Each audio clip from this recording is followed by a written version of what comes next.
পেশাগত আর্কিটেক্ট হলেও আমি সংবাদপত্রকে প্রচণ্ড ভালোবাসি। যে কারণে বঙ্গসংবাদ 24.com নামে যে পত্রিকাটি সাধারণ জনগণের জন্য করছি, এই পত্রিকাটি সাধারণ জনগণের বিভিন্ন কথা, বিভিন্ন সুখ দুঃখের কথাগুলো তুলে ধরবে।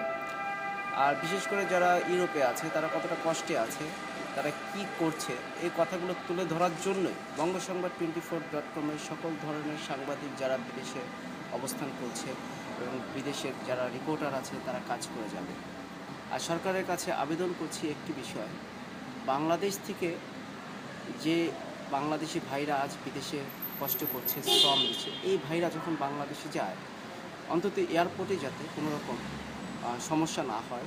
এই সমস্যাটি বিভিন্ন রকম এয়ারপোর্টের অফিসাররা করে থাকে, বিভিন্ন টাকা ঘুষ চায়, তাদের লাকিজ আটকে রাখে টাকার জন্য। এটা মাননীয় সরকারের দৃষ্টি আকর্ষণ করছি। আমরা চাই সাধারণ জনগণ যারা আছেন তারা যাতে ভালোভাবে যেতে পারে। আমি বেশ কয়েকটি দেশে গিয়েছি।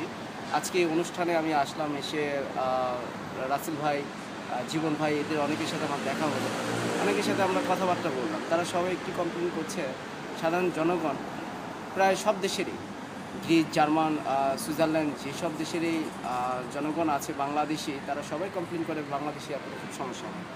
এই আবেদনটি বাংলাদেশ সরকারের নিকট রইল এবং বিমান মন্ত্রীর নিকট রইল। আর চ্যানেল আইকে সবথেকে বেশি চ্যানেল আইকে শুভেচ্ছা জানাচ্ছি এবং চ্যানেল আইয়ের প্রতি কৃতজ্ঞতা বরাবর সবসময়, যাতে চ্যানেল আই এই ধরনের অনুষ্ঠানগুলোর সাথে যুক্ত হয়ে মিডিয়া পার্টনার হয়ে এই অনুষ্ঠানগুলো চ্যানেল আই সম্প্রচার করতে পারে। আর দোয়া রইল বাংলাদেশে যারা আছেন সবার প্রতি আমাদের তৃতীয় ভালোবাসা, এবং বঙ্গসংবাদ 24.com সকল সময় পত্রিকাটি দেখবেন।